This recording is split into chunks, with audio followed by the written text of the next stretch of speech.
Ladies and gentlemen, welcome back to another episode of A Chat with Matt. Today, I'm very excited about this guest because we both, I came across him in the TikTok world where I've been, as some of you know, been working on developing my own content, stuff like that. And I came across some Bo Burnham related content. I love me some Bo Burnham, but and then I started digging more into his original content, and I'm very excited to hear that someone is pursuing an older country style again. Sam C. Jones, what's going on, brother? Hey, man. Thank you so much for having me. I really, really appreciate you having me on the show. No, thank you for coming on. This is great. So how are you doing, man? You got off work and now you're settling back in. Where are you based, even? Because you're in I the same time zone as me, which is nice. Yeah. Oh, word. Oh, I didn't realize that. I kept saying like Eastern time, and I wasn't sure. I was like, I don't even know what hours is going to work. But I'm based in Washington D.C. I live right outside in Virginia with my folks right now. Moved back there after the pandemic, and just like decided to lay low for a little bit.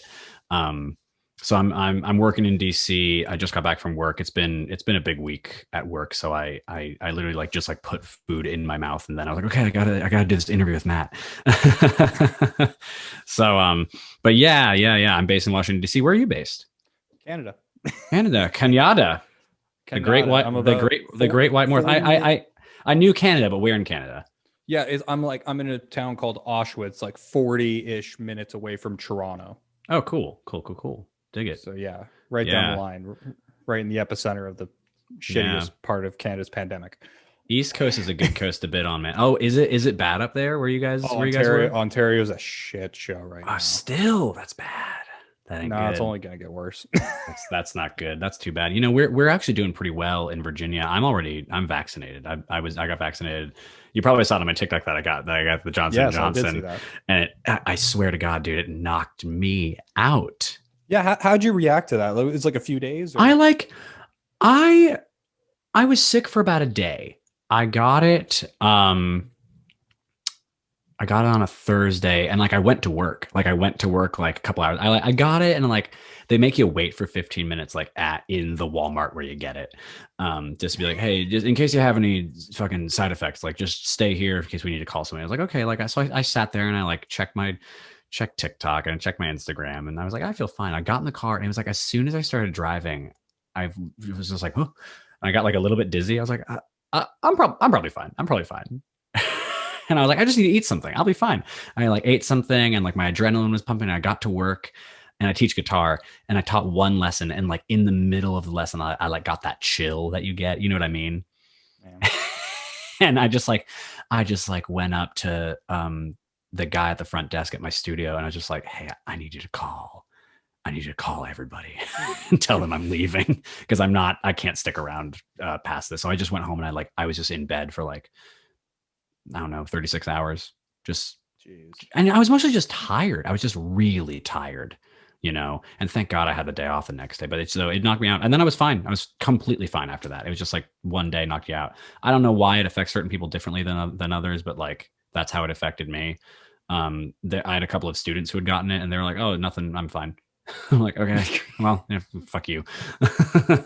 No, I noticed that was a common theme with the vaccines, where a lot of people, it almost like it has to process through your body and almost like flush out any sort of bad shit that's in it and just destroy you for a bit, and then you're Yeah, fine. I don't know nearly enough about it to really be able to like to really form a huge opinion on like exactly what it is that it does. I'm sure any scientist in the world would be able to tell me exactly what's going on, and I'd be like, okay, great, yeah, you're a scientist, I'll listen to you. But like we should probably be doing. But that's just the way it goes. What are you drinking, man? Oh, coffee. Coffee at 9 o'clock at night. Yes. Ladies and gentlemen who are listening to this show, ladies and gentlemen, everyone in between who are listening to this show, I want everyone to know that Matt is drinking like very creamy looking coffee out of a mason jar. Oh, it's gonna be on YouTube, so they'll see it as well. Oh, they'll see it. And I'm drinking red wine. So See, that's what I usually drink, but I'm we kind are of the on a yin, stint we are right the now. we are the yin and the yang of each other at the moment.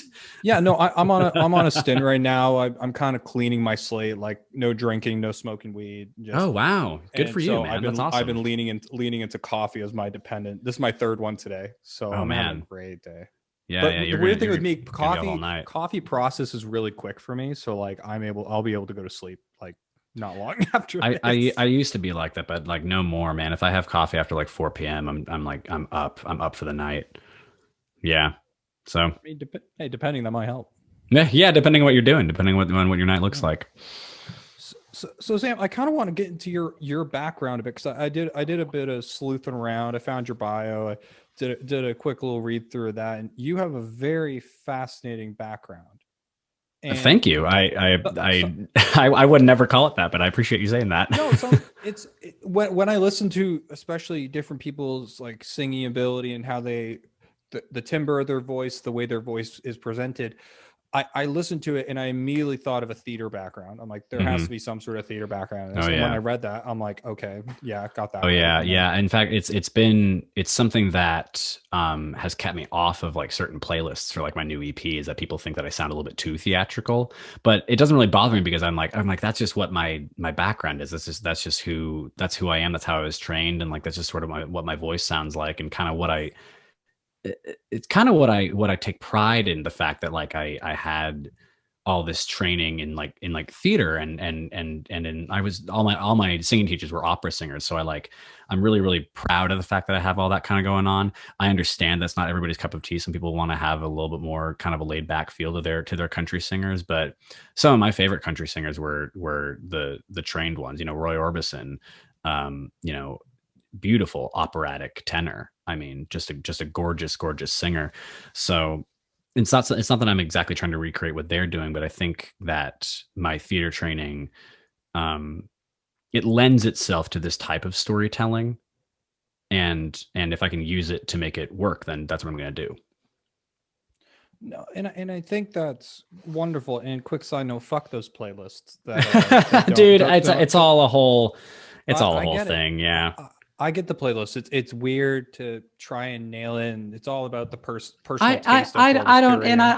I don't hate on any of them for that. Like yeah, it's all just like it's just here I am trying to bootlick the playlists. I don't give a But fuck. no, I know it's a fucking racket. It really is. Like, and I don't hate on any of them who it's like not everybody's gonna like you, and that's fine. Like, but the people who do like you, what I've learned through this whole thing of like I never expected to blow up in the way that I kind of have of late. It's a little bit ridiculous, and blowing up for the specific things that I've blown up with for has been weird. But I'll take it because it's kind of cool, and it's kind of cool to have a fan base. But not everybody's going to like you, but the people who do like you are going to like you so much, and you have to just like hone in on that and make a connection with those people. That's the important thing that you have to do as an artist, especially in this world with TikTok and everything, where like there literally is room for everybody at the top.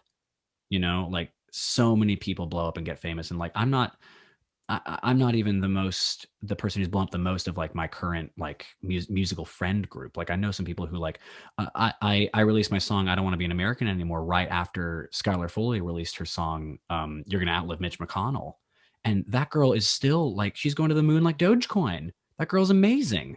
She's so fucking talented, and she deserves everything. And she's just being so genuinely herself, and like it's just so but she's doing the exact same thing where she's capitalizing on the fact that there are people who like genuinely love her, and she's just becoming friends with those people, and that's amazing to me. Uh, and something that I've noticed, especially because I've only really started putting effort into TikTok like beginning of February, and I Yeah. was at like 170 something, and I just passed 12K like Congratulations. a couple days. Thank you. And what I've noticed on the platform is that people connect with authenticity and personality as Hmm. opposed to someone who's trying to sell you something or not being their authentic selves. And I think Unless that's you're why really hot. that too, that Unless too. you're really hot, then it's like follow, yeah. Yeah. But the thing is with the platform, it's allowed so many people to open the door and be creative and be themselves. And that's why Yeah. like your story, it's so interesting that like you come from this theater background and you follow this more traditional country route, and then all of a sudden TikTok blows up in your face. So what exactly was the TikTok that really set out? Because the first one I saw of you was a Bo Burnham related thing. Yeah, yeah. Well, I'll answer the first I'll answer the question first. So the one that really kind of set it off was I wrote a verse. I wrote a little part of a song on the day of the insurrection at the Capitol, the U.S. Capitol on January 6th, and that became my song. I don't want to be an American anymore. And that didn't, in terms of like kind of where I'm at now, it didn't perform like crazy well, but like it was my first video that kind of like blew up and got people kind of like noticing me and talking to me, and it was also my very first politically charged piece of music I'd ever really put out in the world. Like I had written other things before with some kind of political agenda behind it, but this song was the first one that I was like, you know what, this is a very intense feeling that I'm feeling right now, and I'm gonna use this platform that I have to let people know that this is what's going on in the DC area. Because like, and part of the reason I wrote the song and a verse that was cut because I didn't really feel that it really lent itself to the story too well. But there was, I grew up in this area and I remember 9/11, and not to say that January 6th, 2021 and 9/11, 2001 were at all the same day, but for someone who was 7 years old when that happened, there's a little bit of a PTSD sort of reaction to it, of like worrying about like the safety of other people. Because I remember when I was 7 years old, like wondering if my dad was alive, because he worked in the city and all the phone lines were jammed and we didn't know what the hell was going on. So there was a little bit of that kind of going around. And that's why I felt such a strong emotional connection to the whole situation, why I decided to write a song about it. So that's kind of the thing that set off my TikTok. The Bo Burnham thing is, and it sounds like it's a completely different guy. You'd think that these are two different people who are making these TikToks. That there's this one guy who's making these like political protest songs. And because when I was doing that, people were like, oh my God, Woody Guthrie, Arlo Guthrie. And then I released the song telling a kid I was going to fuck his mom. People are like, oh my God, Bo Burnham vibes, haha. And I was like, man, there are people who are hopping onto this thing who have no idea about like the other stuff I've done. And then there are people who like have been there since the beginning, and they're like, what the fuck is Sam doing? they're very concerned for me. They're like, it seems like you're having a manic episode. And like, maybe I am. I'm not really sure what's going on. I'm just writing stuff. I'm just writing some stuff. And so some of it's serious and political and from the heart. And some of it is just me, bullying the bullies. Because the video was in response to a comment of somebody saying like, this is the worst thing I've ever heard. Like your mom must be screaming at you from downstairs, some stupid shit like that. Just some troll, some nameless troll with no videos on their page, one of those guys. I get them a lot. They love me. They find me, but then I just respond in kind. I respond to let them know that I'm smarter than them and funnier than them, and they're not going to win this one, because I'm willing to put my face out there and they're not. Oh yeah, I get those too, and like I think that's the best way to kind of approach it head on, especially with TikTok, because when you react to something head on, the tone immediately changes from that person, especially whether you're responding to the comment through a video or just responding to the comment doing a regular comment reply. And I love doing it through a video. I've had two other videos getting taken down because they got flagged for bullying and harassment. Which I understand, but at the same time, like, it's like, but no, I was responding to the bully. Hold on a second. But like, then it turns out sometimes you turn into the bad guy and you're like, okay, you know what, TikTok algorithm, you're right. I'll watch it. So that's sort of where that all came from. But before all that, like, I mean, yeah, I was a musical theater actor traveling around the country, working in regional theater and sort of writing music on the side, not really sure what I wanted to do with it. And then in 2019, I had recorded a couple of songs that I had for a while, and was just sort of Frankensteining them together.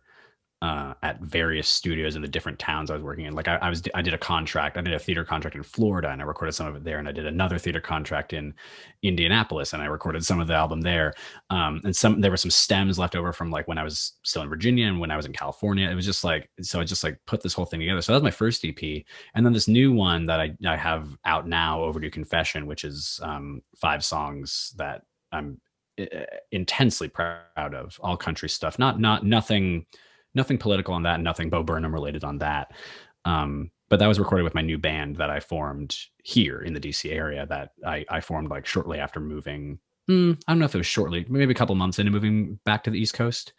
And I'm so immensely proud of the work that we all did on that record, because it just like it's exactly what I wanted to do, and the guys that I hired to do this are just masters. They're absolute masters of their craft, and my guitar player is 23 years old, and he's better than me, and he will probably always be better than me. And I've just learned to accept that he's just very, very, very good, and I love him for it. And the rest of the guys in the band are just, yeah, like I said, masters of their craft. And so I really just got the best of the best people to put these songs together. And I think everybody should go listen to it. Yes, I took a listen through it earlier today and anticipate. Honestly, I've done more prep for you than I probably have the last. I'm flattered, man. I'm really, really flattered. That's really, really sweet. I'm a nobody. I'm still nobody. Oh, no, stop. But it's just because there's something about what you're doing that fascinates me. And also because a big thing that I'm trying to see right now is the conversion from TikTok over to different platforms, whether it be from TikTok to Instagram, TikTok to people who are streaming the record. How has the reaction been to the record following the stuff that's been going on TikTok? Has there been a lot of conversion or not a lot of conversion?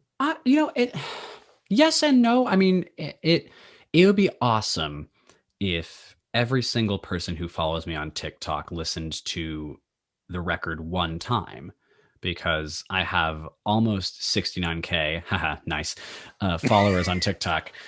I have almost 69K. Maybe even as we speak, I'm getting there. But I mean, if every single one of those 69,000 people listened to the EP one time, like I'd have made a little bit of money, you know, from all the streams from Spotify and from Apple Music and from YouTube. So, but what I will say is that this release is the best release that I've had. We're creeping up to 5,000 streams in under the first month, which, isn't, it's not Montero by Lil Nas X by any means, because that's got to be in the millions per day, right? That like people are always listening to that song because it's a great song, and he's got a bigger platform than a lot of us independent artists do. But I am immensely proud of the fact that people have decided to return to listen to it. And that's an important thing to me. It's not just about getting people to listen to it one time. It's about getting,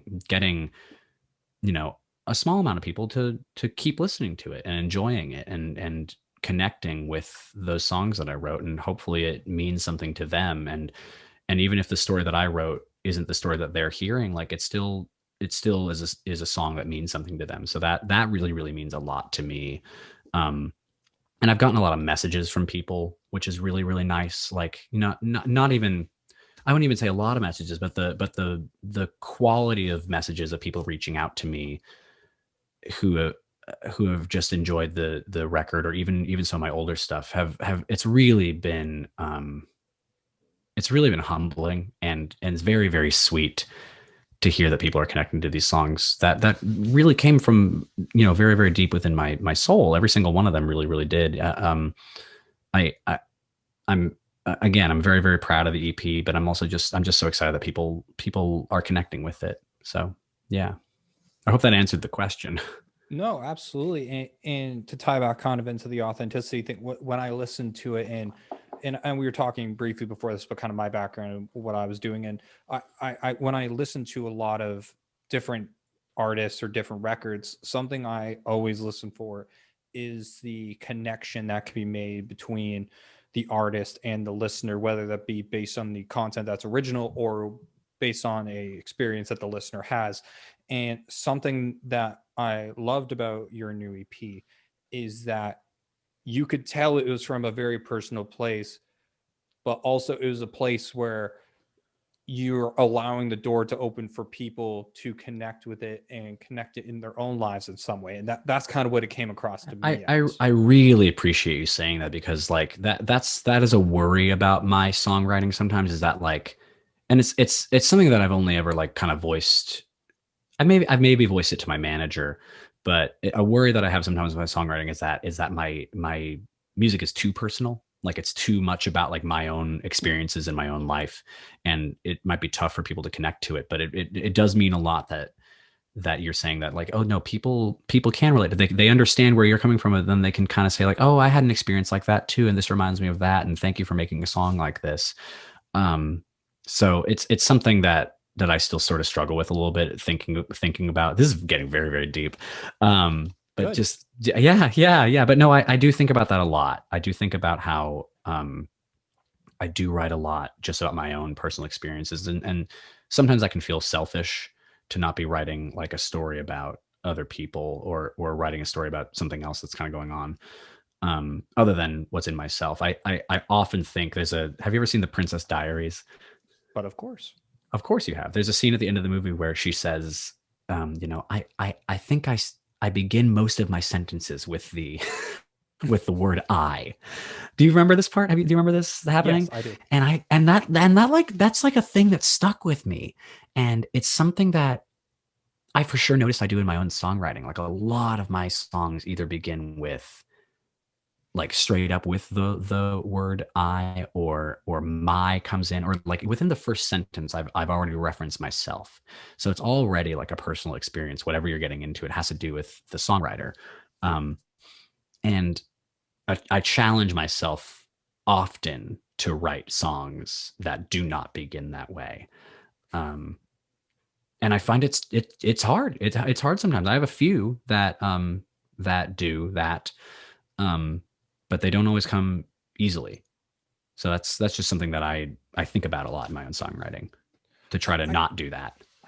the thing with art, and I've really accepted this in kind of the later years, because I've been doing music for quite a long time now, and just from my writing from then to now, like the material I'm working on now, it's a lot more deep. But I think it's because, and a lot, some people may agree with this, some people may not. It's art is quite a selfish thing, because it's an expression of you. It's an expression of either your stories or your struggles or your experience, and that's something that should never be negated away from, because I feel like once, at least for me, when I've worked with artists that have started kind of writing towards an audience or towards a specific reason, as opposed to letting the art express what they're feeling or just allowing the art to flow naturally through them, it creates almost like a bit of a barrier between yourself and the song. And for some artists that may be, especially with what we're seeing on like TikTok, tying it back to TikTok, where we're seeing a lot of artists coming up now trying to get that 15 to 30 second or whatever it is clip that could go viral and get their song a lot more plays, but can Yeah. come across as inauthentic. And the thing about it is that like people can just smell it, you know. People can just tell when you're trying to do the thing, when you're trying to make the next big hit. Um, and I will say, man, music industry sometimes that there are a couple of guys out there, a couple of guys and gals, and just songwriters out there who can just write a hit. They just know how to do it. They've figured out the formula, and they know how to make it work, and good for them. Awesome. I have found that it's in my own experiences, it's the ones that came from such a personal place, and the ones that like, you know, you had to get out, and the songs that literally came together in 15 minutes, you know, and you're like, I have no edits. You know, you're at the thing, and you're like, oh, it's done. I did it. Those are my best songs every time. They're my most truthful songs. They're often my catchiest songs. Um, and I think a lot of artists feel that way. So I feel like I've gotten a little bit off topic about what we were talking about, but yeah, on TikTok, it's I've caught myself being there too about like trying to hop on a trend or trying to write like a specific thing. I'm like, oh, this is gonna blow up, and then like yeah, it gets 24 views and nothing. Yeah, it's like, oh shit, I fucked up. That didn't work. So it's a real struggle. So it's important to strive for that authenticity. Even though sometimes like striving for the authenticity can make you be inauthentic, like trying to be, oh, this has to be such a raw, this has to be almost like a I'm writing something right now and I'm like, man, it just needs this, like, it needs to be an Avett Brothers song. It just needs to be an Avett Brothers song. Obviously, this is going to make it all better. And that just like shuts the whole process down. It's like, well, you're never going to write that song because you're not them. You're never going to write that song. You just need to write the song that you want to write. And it's an easy kind of wheel to spin, as a songwriter. Can you just get one big snare? Thank you very much. That's all we needed. All right, gentlemen, we're ready for a take.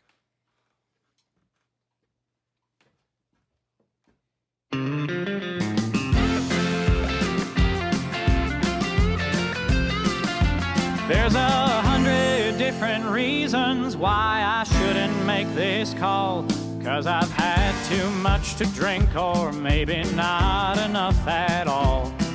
I could sit here in my bedroom, just twiddling my thumbs, or I could gather up my courage for this overdue confession. Like a drunk without his whiskey, or a ship without a sail. I got lost in California in the arms of someone else, and I just could not believe it. It was in me this whole time. When I finally got to leaving, it was you was on my mind. 'Cause I was born to love you like a boxer loves the pain.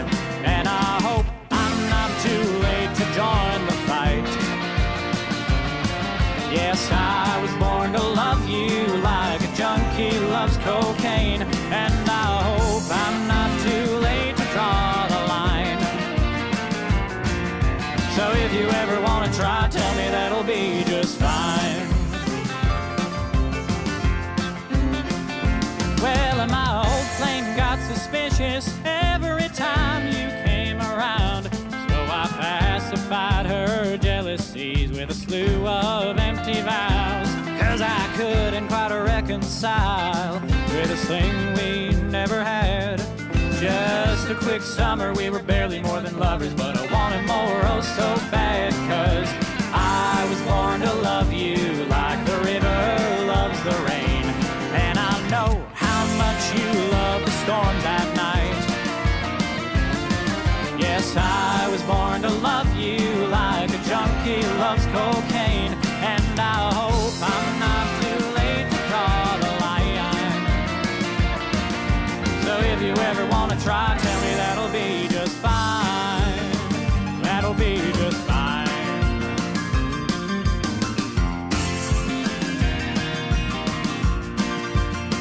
That'll be just fine.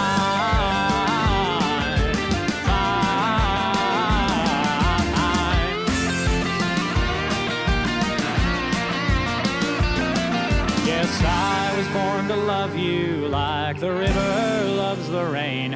And I know how much you love the storms at night. Yes, I was born to love you like a junkie loves cocaine. And I hope I'm not too late to draw the line. So if you ever want to try, tell me that'll be just fine.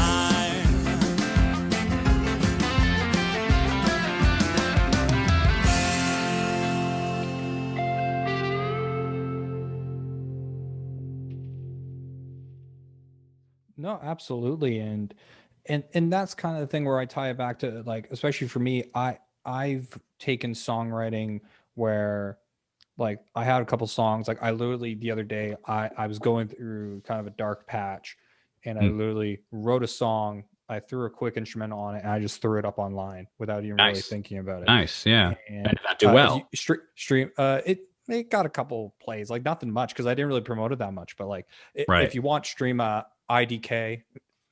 That's what the song's called. I'm writing it down now. I'll send it to you after. Yeah, It's pretty please fucking do. funny. Yeah, please But do. Oh God, are you okay? Are you all right? I got a couple messages. I'm not gonna lie, but I think with with me, and this also the kind of way I approach with TikTok and like thinking something's gonna bang or not, because literally TikTok is the platform, and I've talked about this, that I try the least, Hmm. because I because my content's very straightforward. It's literally just I do a stitch and I make some sort of stupid joke Yeah, or some yeah, sort of yeah, commentary on something, or political yeah. or whatever. And I literally just say the first thing that comes to my head. And I think tying back into it now more than ever, especially with what's happened over the past year plus now, and like the different political uprisings we've had. You mentioned the Capitol Hill situation that happened in January, and like people now more than ever are looking to connect, looking to create a connection with someone. And that's why I see the personalities grow so much on TikTok, because people are connecting with that person as opposed to a band. And I don't know if you've experienced this, but like I've seen a lot of musicians on TikTok have a harder time because people aren't connecting to the musician. They're more connected to people, to like a one-on-one connection, if that makes sense.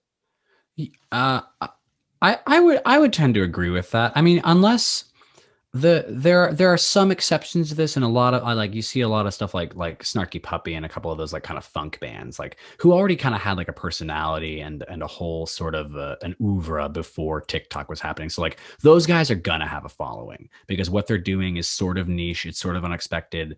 They're playing really fast bass solos over a funk drum beat. Like people love that shit because it's great.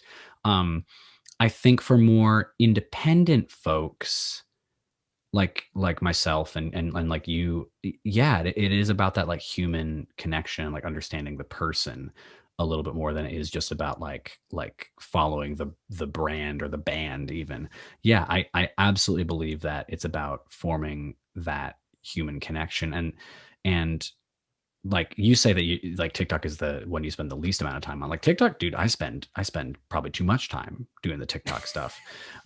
Because sometimes you just get caught in a loop of like trying to get the perfect take that like having done this for a little bit now, you start kind of understanding. I'm absolutely no expert. Like there's some people who really know how to do this, who are really very good at it and are making money off of it because they should. Um but you start to kind of get a sense of like what specific things play well, and it even gets into the minor thing, and this is kind of where my theater and my acting training comes in. It gets into like the little things you do with your face and like when you're looking at the camera and when you're looking uh your angles and all this stuff, and sometimes I do something and I'm like that sounded really good but I wasn't smiling the entire time and I need to redo it because I wasn't smiling. Like these are things that I think about when I'm shooting this shit. It's a whole process, and it can be time consuming. It can be exhausting, and sometimes you just need to sometimes you just need to do 3 takes and then pick the best one and just put it online and see what the hell happens. But sometimes if you know that what you're doing is really solid and like like especially me, I'm kind of doing some musical comedy stuff now on my TikTok where I write sort of a dumb jingle and like the lyrics are funny or I'm like insulting a troll.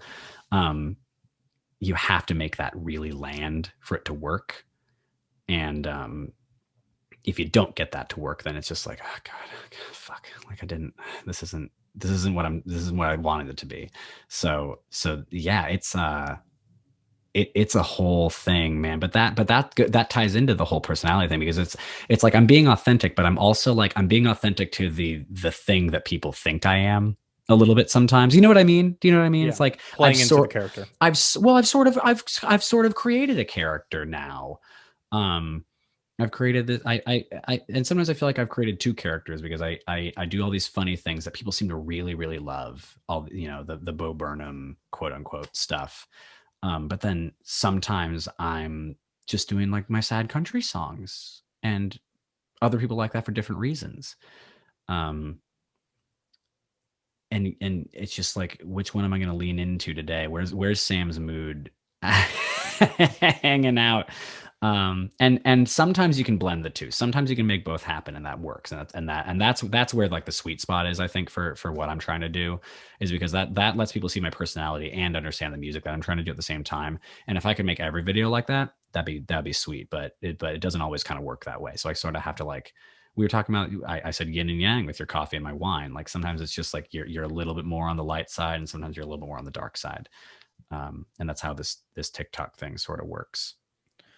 Yeah, it's an interesting dynamic in regards to finding that balance and understanding where you want to be, because something that I've seen TikTok, and especially like more relates like my industry career, Mm-hmm. is TikTok has allowed me to show my more silly, stupid humor kind of side Yeah. while still being honest and authentic with the way I'm presenting my ideas, Right. because it's difficult to convey a certain thought. Like you said, you have to kind of nail it. Like, but the other thing is, I don't try. And when I say I don't try, I do.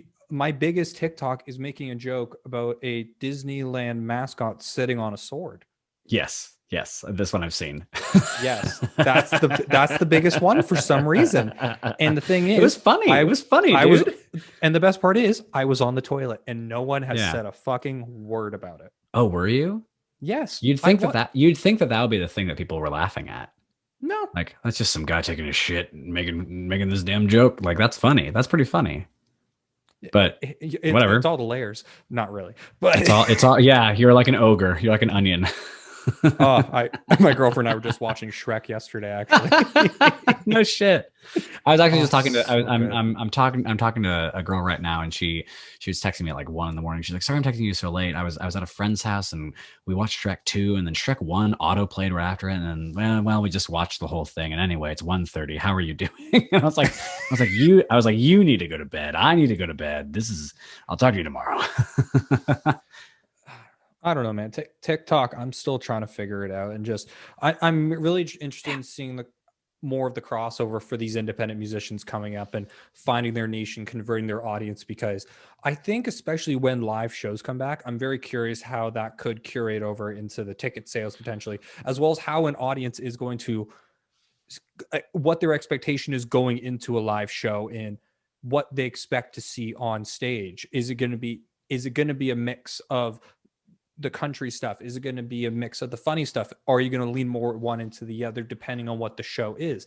That's a thing I'm waiting for a lot of artists to see right now. That's a really it's a really good point, because I'm sure that when live shows come back, and if I'm still kind of riding this wave that I'm on right now, I'm sure that there's going to be somebody who's like, play the fuck your mom song. Like, I'm sure someone's going to want that to happen. And I don't blame them. The shit was funny. It was funny.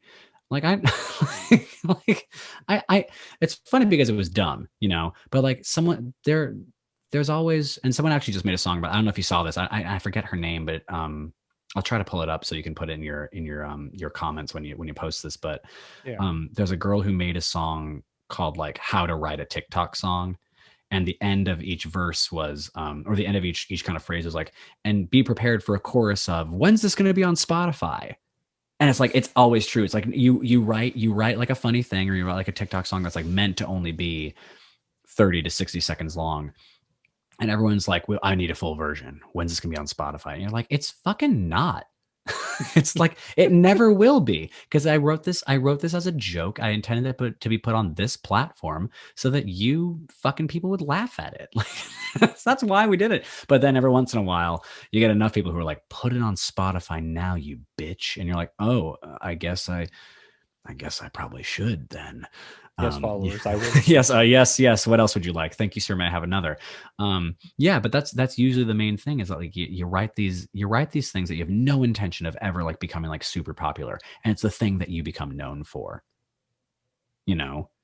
And that's just the way that this is going. So I'm in the same boat as you. I'm curious to see, like, because I've been playing live. I've still been playing live shows. I play like a couple of bar gigs and some wineries and stuff. Anywhere that's like where social distancing is possible, and people are cool about masks. And in Virginia, for the most part, that's been the case. I can only think of like one gig I had in the last couple of months where it was like very clear. It was like, nobody here gives a shit about COVID-19, and we just sort of rolled with it and went home and hoped, and luckily none of us got sick, you know. But I am very, very curious as to how long are shows going to be, because I feel like people are getting used to this TikTok thing, of like the really, really short songs, um, which is weird because like I love throwing in like an extra long guitar solo into my shows, or like making Connor, my guitar player, like we have a set loop of like a couple of things. Like in on the EP we have Trouble in Paradise and $100, where like I do the guitar solo in Trouble in Paradise, but then we have some extensions that we can do live to lengthen the set. And like I love just being like two more, two more, like just calling out to the band, like keep going, keep going, keep going, like before we get into the last part of the song. I love doing that and extending shows like that.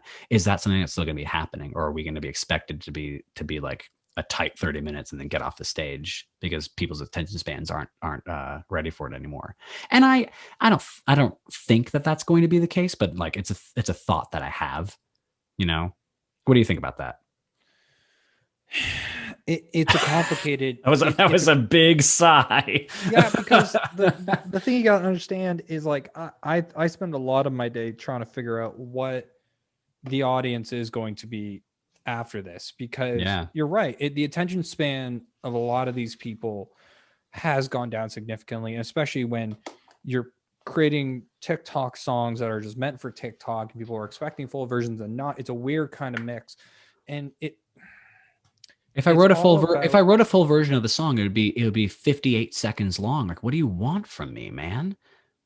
You know what that's I the mean? thing. I Like, I that's the just don't thing. know what these shows are going to be, and I that the complication that I'm going to see is like, because when I start touring this record that I'm working on, Right. or I tour with my girlfriend and I somehow convert some of the TikTok audience into coming and seeing these shows, I know for me, especially when I do my music and my live shows, I'm very fucking selfish and I do it for me and no one else. Sure. And if you like to listen to it, sure. If not, that's also cool. I'm really just doing it for me and putting myself out and just allowing myself to express and have an outlet.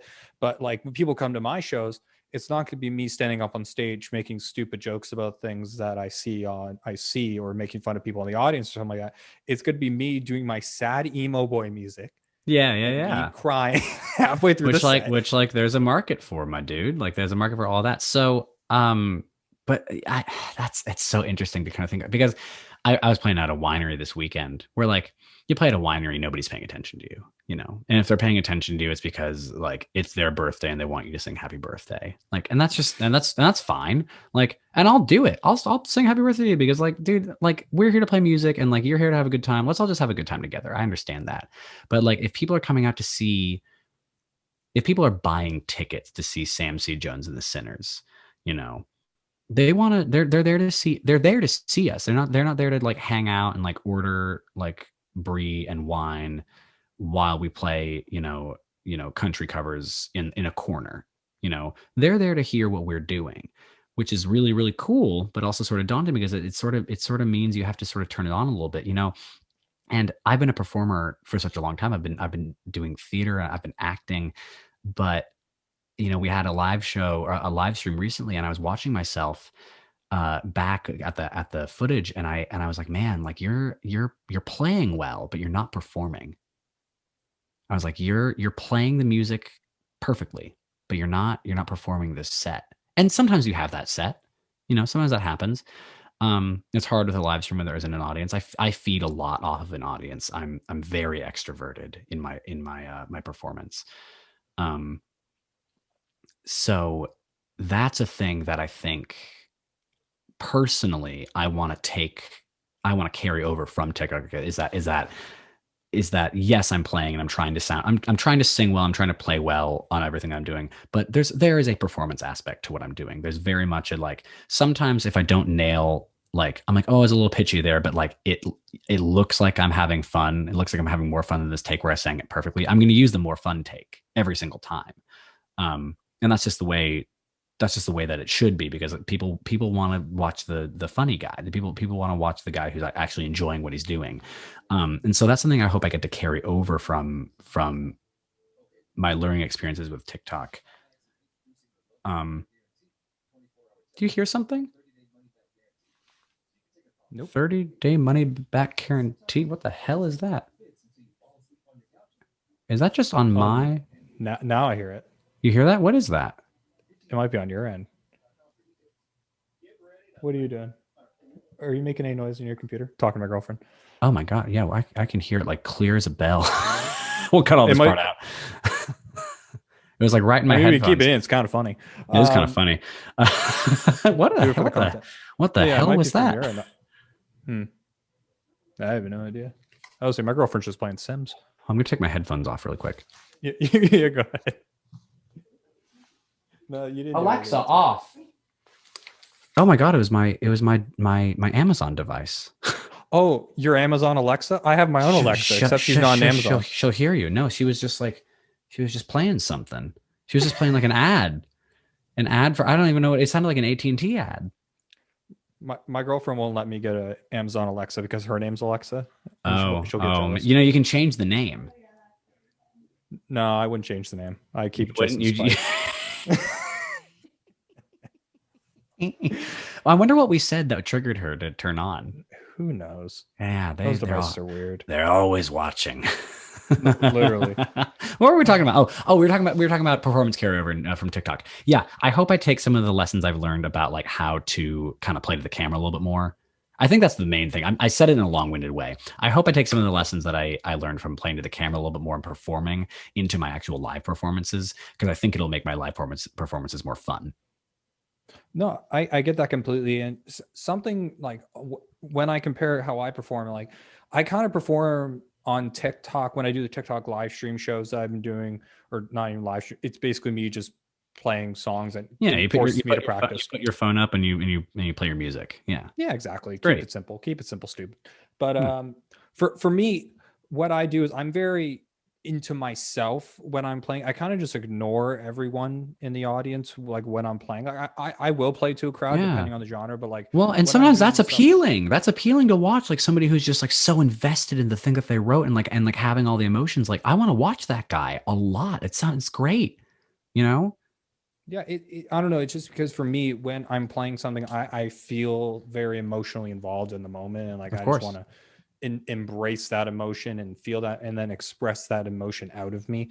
And I'm lucky that I'm able to do that with the TikTok live streams. And the interesting thing is, and playing off the crowd is a huge thing, because so many musicians are having such a difficult time with the live stream kind of performances, because you don't have that audience to react to, and you're kind of just playing to a lens, and it can be a little awkward. And it can, and for me, it can look boring. Like I'm watching myself and I'm like, I feel like I look bored, or like I'm bored watching this. So like I've had to come up with ways to like make it more appealing. And this is just my own personal taste based on my theater training, but make it more appealing and make it a little bit more vaudevillian sometimes, just to make it kind of stand out and pop out a little bit more. And that's just my own thing. There are some people who can be completely silent or just like completely still and playing their music. And like, I want to watch that person because like what for them, that's interesting. I feel like personally, sometimes I need to do a little bit more, and maybe that's something I need to work on. No, there's nothing wrong. That you got to do what feels natural to you. That's the key. That's what people want to see. They don't want you putting on a show focused on them. They want you they want to see you having fun, because an audience, and the thing is, a lot of musicians don't realize how smart an audience is, because an audience, they're incredibly smart. They can clock quickly if the person is actually enjoying themselves or if they're there just for payday. It's something I've seen so many times. Oh, you can see it. You can sniff it, man. I've caught myself in the middle of a show and I'm like, oh man, I clearly look like I'm just here to kind of get through it. Like you're playing for curtain, Mm-hmm. Yeah, a lot of people do that, and every musician, every actor, every performer has done that show, and like it sucks. It sucks when you have to do that show, but sometimes you do just have to get through the show, depending on your day. Sometimes you're just having a shitty day. Sometimes you're hungover. Sometimes you had a late night. Sometimes everything is going fine, and sometimes it's just not there that day. And you just have to go, okay, well, we're gonna get through this, and then we're gonna go home. Yeah, exactly. It's not all the time. They're rare. They're rare days, They are rare days. Yeah. But a piece of advice like my music teacher from high school gave me was like, at the end of the day, the audience just wants to be entertained. Yeah.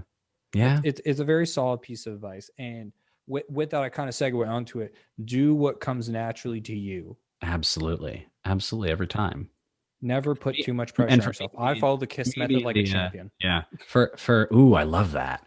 For me, the extroverted thing has always felt the most natural to me, and like, because I have my occasional songs. I have my weepers, my sad songs that like allow me to be more interperson, like more personal, and kind of dive within myself rather than having it be like this performance that needs to be like out there in the world. But that can be interesting, is like you have this whole show of this guy who's like very, very big and very, very, boisterous, and then all of a sudden he brings it way, way, way, way down. And I love watching that show too, because it's like all of a sudden it's just like, what? Oh my god! Like, oh, we were having a great time and now we're all sad, and then you bring it back up again, and that's showbiz, baby. It's all about dynamic. It's all about dynamic, man. Yeah, you need it. You do need it. It's great.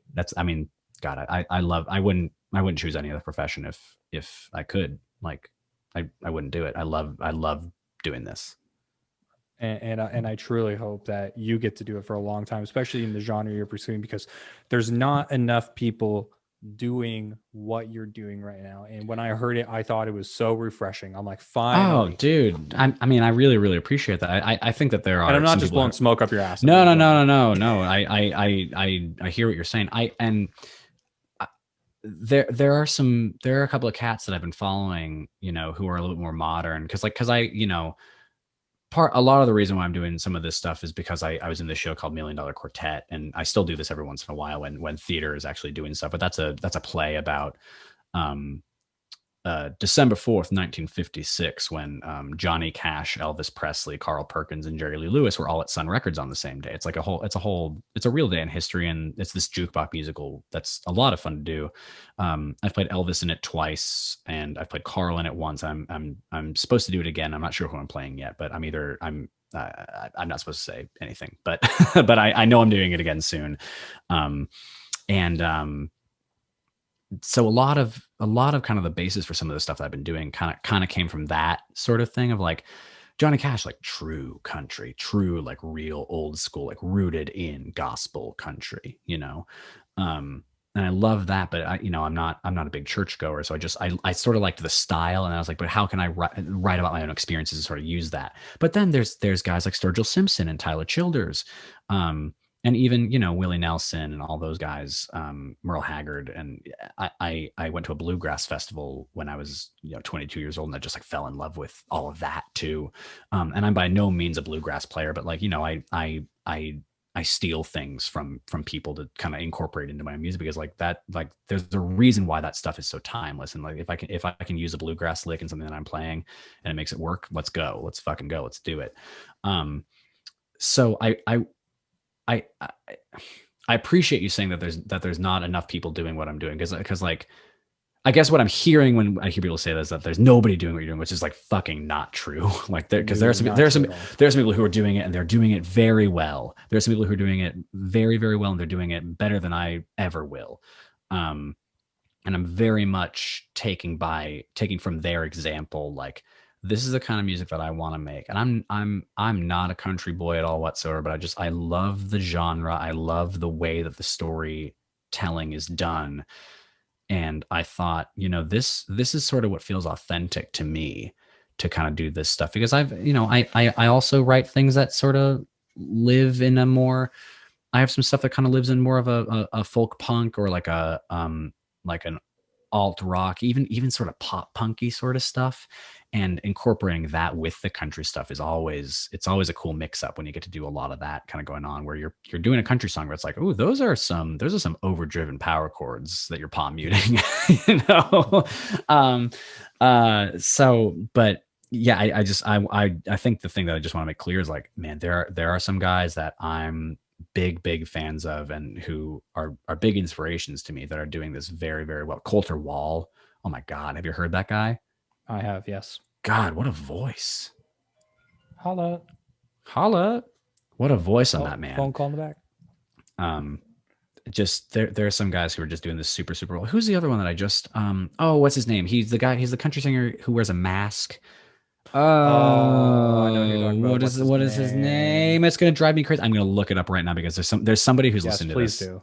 There's somebody who's listening to this right now who is like screaming at this podcast.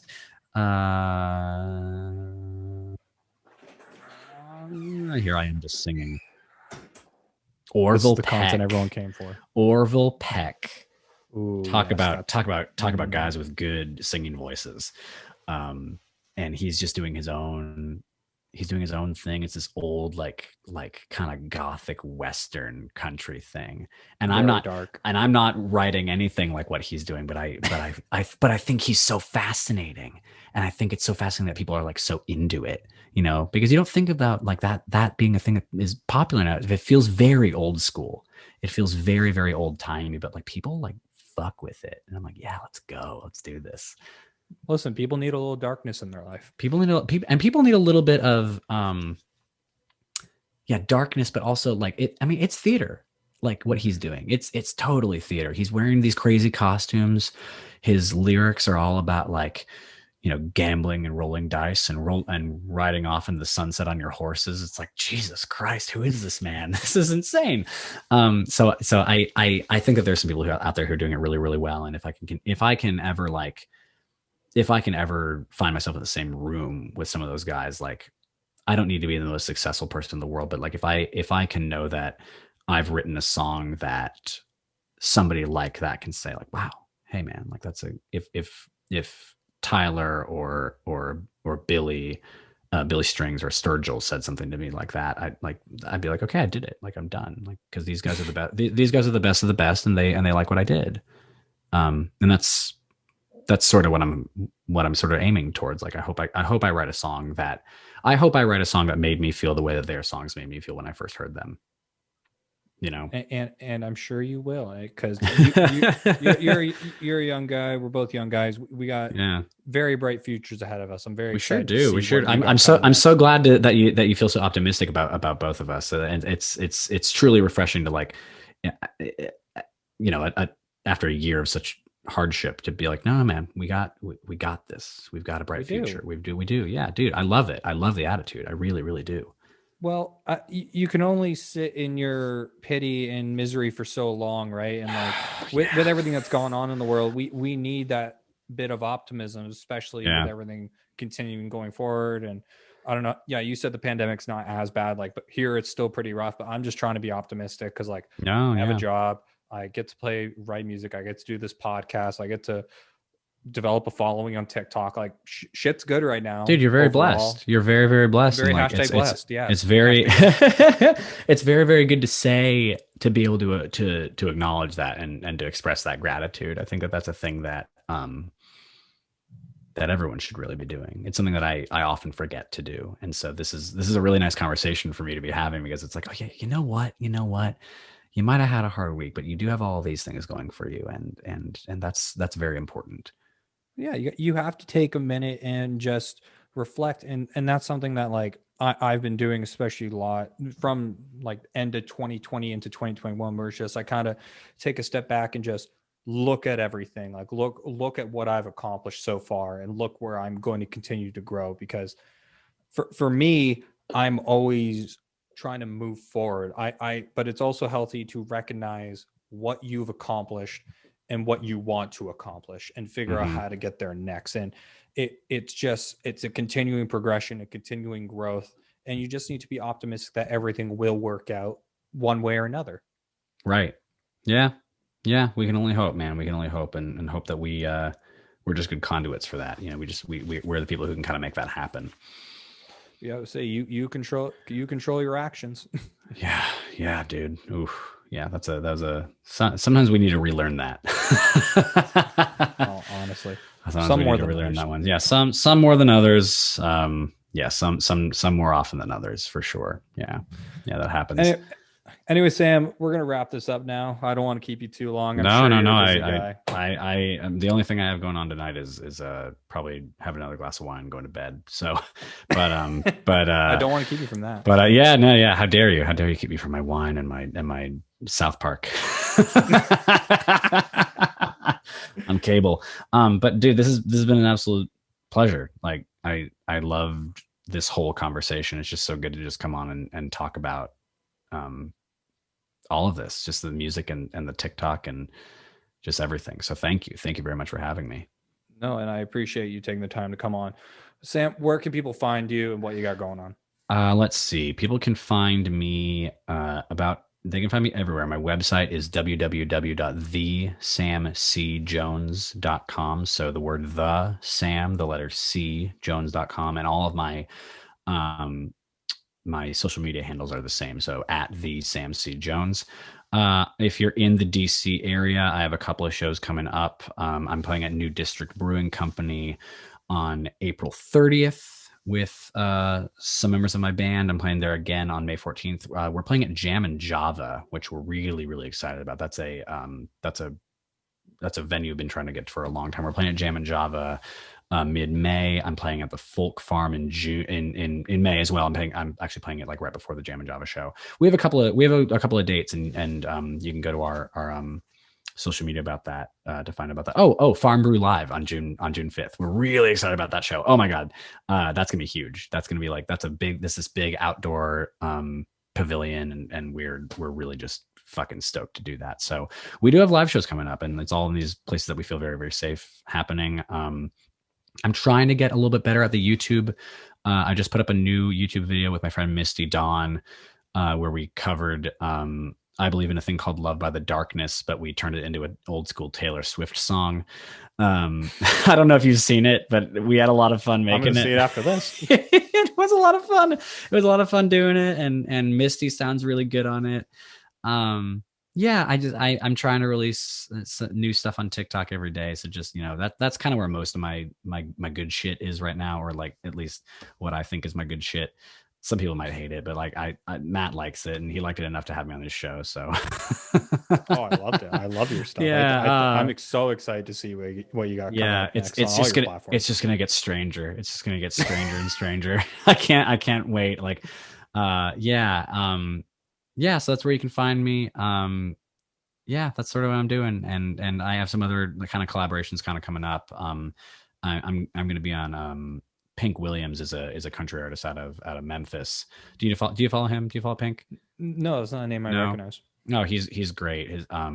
So he's a political country artist, and he's featuring on one of the songs on his new album that's coming out. So I'm pretty excited to have that sort of happening. And then I have some new stuff that I'm figuring out like when and how I want to record it. But for the most part, we're hawking the new EP. So go listen to Overdue Confession. We're very, very proud of it. Give it a listen. Yes.